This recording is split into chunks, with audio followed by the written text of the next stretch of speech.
Hi there, Martin here. Thank you for joining me for this episode of the tools I use and why I use them. In this episode we're going to take a look at the most versatile tool on my rack, the 3/8 bowl gouge. Now all my bowl gouges, or rather most of my bowl gouges, have wooden handles, but my actual preference for a handle is a heavy metal one like this one from the Robert Sorby Sovereign range. Now I like the metal or the heavy handles because they just feel a little bit more confident on the tool rest, and also when I go out demonstrating I can take the tool out of the handle, turn it round and drop it back in, so it just becomes a little bit smaller and easier to carry. But although the metal handles are really nice to use, in my opinion, I'm also just as happy using a long handled bowl gouge rather than the standard length. Why? Because it just helps me get a little bit more control over the tool as I'm doing my various cuts and stuff. Now my two go-to bowl gouges are a 55 degree bevel or a 45 degree bevel like this one, but most of the time though I do use a 55 degree bevel.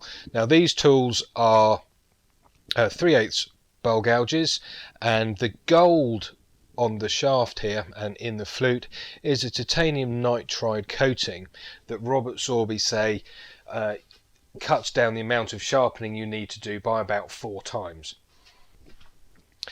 The other gouges that I use are a 60 degree half-inch gouge like this one here, and a 1/4 inch high-speed steel gouge like this one, and this one's really nice as it's on an African blackwood handle, and I got this one from Rene Hansen in Denmark.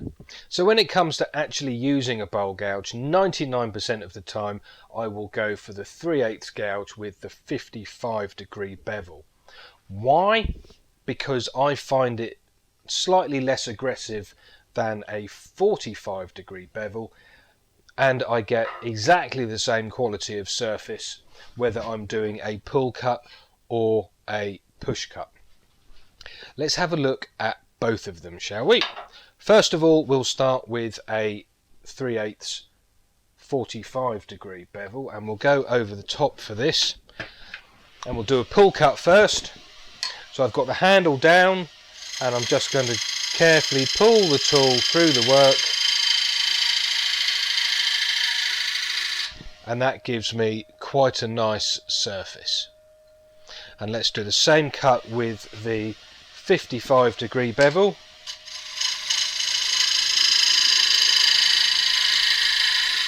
That has given me an equally nice surface.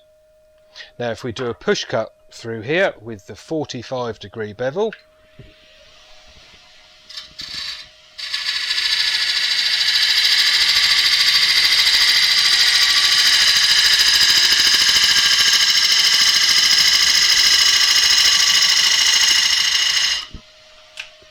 that's a very nice surface too.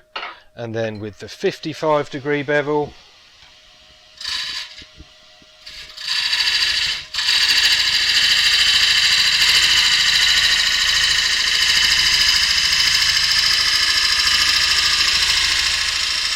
just as nice. Now let's have a look at both of these gouges in a pull cut in order to get a shape on the outside of this bowl. Let's do the 45 degree bevel first.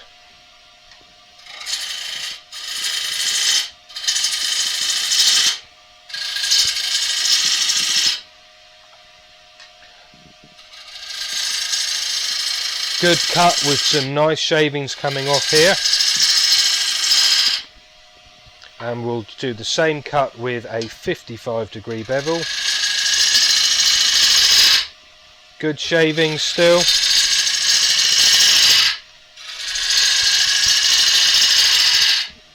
and a reasonable surface too. A little bit of tear out as you would expect with a pull cut, but nothing that can't be sorted out.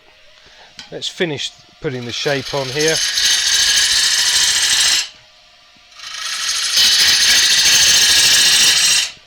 And there we are, there's quite a pleasant shape there, and not an awful lot of tear out with that 55 degree bevel after we got going with the cuts and the handle nice and low down.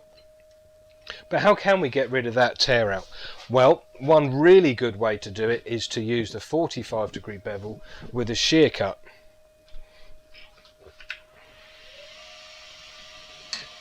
Handle down, flute closed.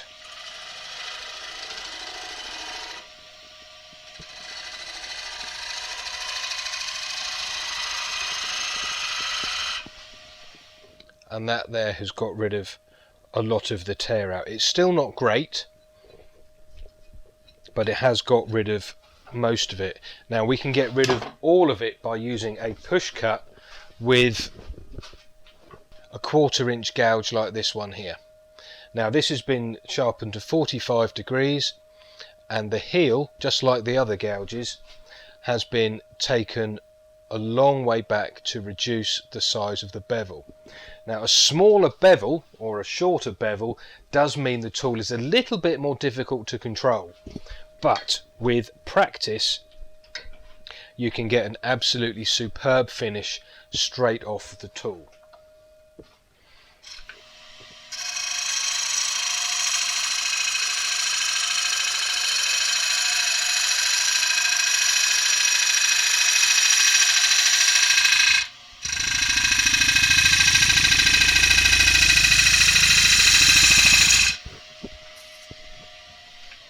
And there we are. There is a little bit of tear out just on the inside here because I can't get in there very well with this particular tool. So in order to clean off the bottom quarter or the bottom third of the outside of the bowl, I'll use a 1/4 inch 60 degree bevel gouge.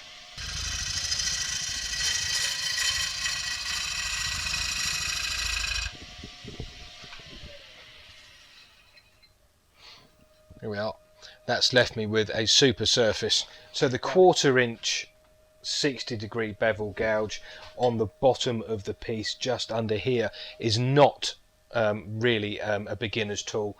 It is quite grabby, but it does leave a very, very nice surface down there to help reduce the amount of sanding that you need to do at the end. With the bowl reverse, we can now look at what these gouges do on the inside of a piece. And if we take a look at the heel of both of the gouges, the 45 degree and the 50 degree, you'll see that I have just taken the heel off. Now what that does is that it just ever so slightly reduces the length of the bevel, but also smooths off the sharp angle where the shaft of the tool becomes the bevel, just to make it a little bit softer on the internal curve. And what you'll notice with both of these tools, the 55 degree and the 45 degree, is that they will both leave a beautifully smooth surface when presented to the work and handled correctly. But the 55 degree tool is a little less grabby, particularly if you're a beginner and you're using a 45 degree bowl gouge. You may find turning the inside a little bit grabby and a little bit catchy. So if you are getting catches, it might be worth regrinding to a slightly steeper bevel angle. Let's have a look at what these tools do on the inside. We'll look at the 45 degree bevel first.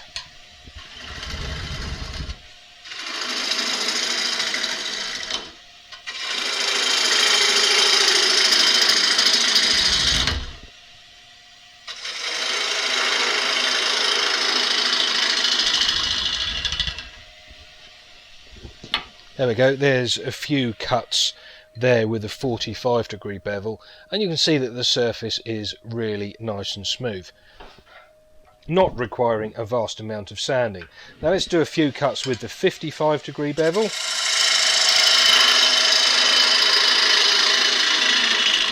This is the one I use most of the time.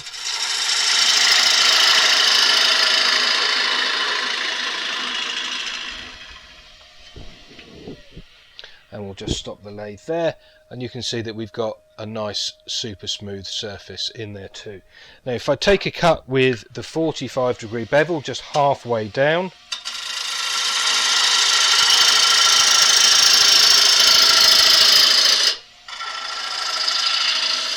that's quite a deep cut actually, but you can still see that we've got a nice surface with the 45 degree and it compares nicely. There's virtually no difference at all when the tools are presented correctly. So let's finish hollowing this out.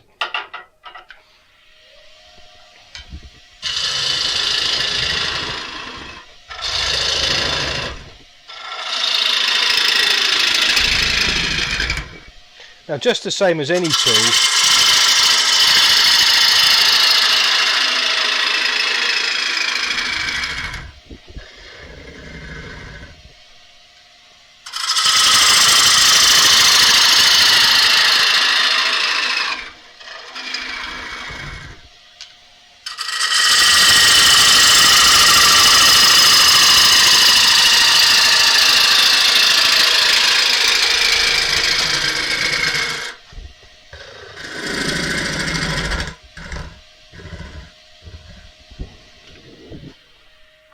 now just the same as any tool, it's really important that your tool presentation is as good as it possibly can be in order to get the best out of the tool that you're using. You can see on here that we've got a super smooth surface here, even though with the 55 degree bevel gouge I was actually taking some quite heavy cuts. Heavy cuts and good tool presentation will still leave you with a nice surface. Now what we're going to do about this little lump that I've left in the bottom here? Well, for that I'm going to use the 60 degree half-inch gouge, and that is going to help me just round that bottom off nicely. Now it is worth noting here that this bowl is not deep enough to really warrant the use of a half-inch 60 degree bevel gouge in here, because I can quite happily get to the bottom of the bowl with either the 45 or the 50 degree bowl. I'm just doing this purely for demonstration. So down the bottom here, these are known as bottom feeders. I can just use this gouge. Let's just lower the tool rest a little bit. I can just lower the, I can just use this gouge just to get a nice little cut at the bottom of the bowl, so the bottom of the bowl is nice and rounded.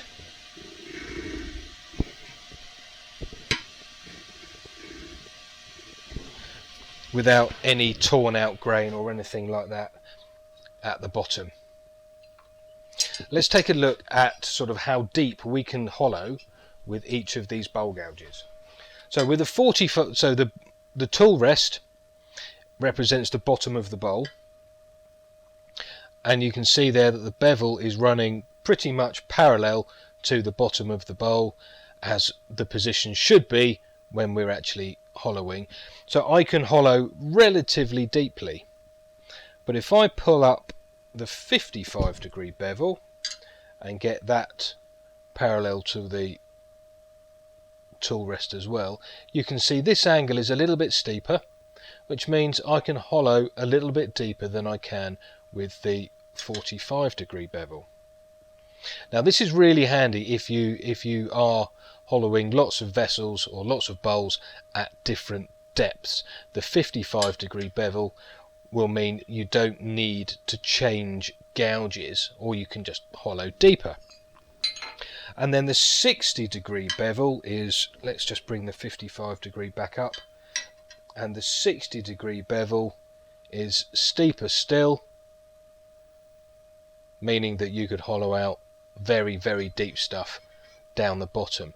But the 60 degree bevel like this is quite a catchy tool, and you do need some practice and a little bit of experience before you start using this, because you are using it almost completely perpendicular to the piece. So a little bit of practice is required in order to use this particular style of gouge properly.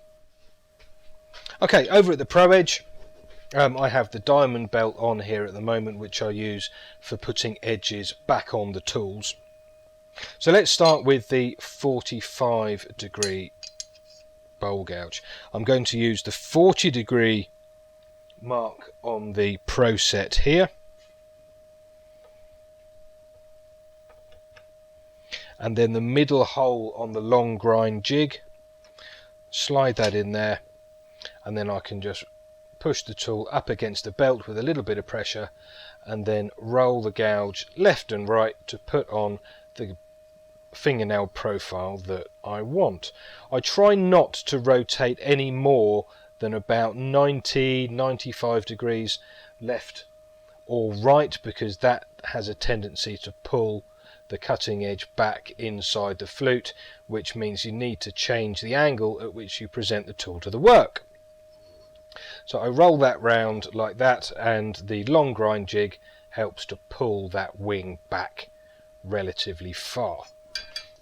The 55 degree bevel gouge I put through on the 45 protrusion on the Pro set, and the third hole out, the longest hole.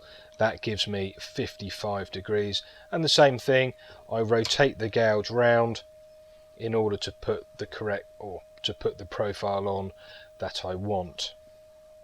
Now both the 45 and the 50 degree gouges both have their heels removed a little bit, and I do that completely freehand just by rotating the gouge round and smoothing over that heel portion just there. For the 1/4 inch gouge that I use with the for the finishing cuts, I do that freehand using the table set to 45 degrees, and then I carefully rotate the tool round left and right in order to put the wings on. So I just rotate it round like that, and then very heavily remove the heel of the tool to reduce the size of the bevel quite a long way.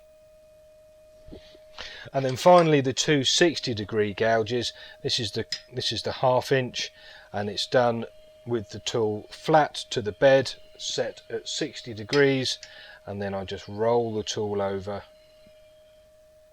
like that in order to put the grind on. I might pull it round a little bit just to sweep it back a tiny bit, but most of the time it is just rocked left and right, and that's the same process even for the teeny tiny little 1/4 inch gouge, just like that. So there we go, there's the bowl gouges I use and why I use them. And having been turning for a good few years now, I have discovered that my absolute preference for a bowl gouge angle is 55 degrees, although I do keep some 45 degree ones just in case I need a slightly different angle, but most of the time it will be the 55 degree angle that I use. And then let's just have one last look at the inside of that bowl. That's super smooth, that really nice, very happy with it. Many thanks for watching this video. I hope you found it interesting and informative. Down here are a few videos I think you may find of interest, and if you click just down here you'll be able to subscribe to the channel if you haven't done so just yet. But that's it for now. Thank you very much indeed for watching, and I'll see you again soon. Bye bye.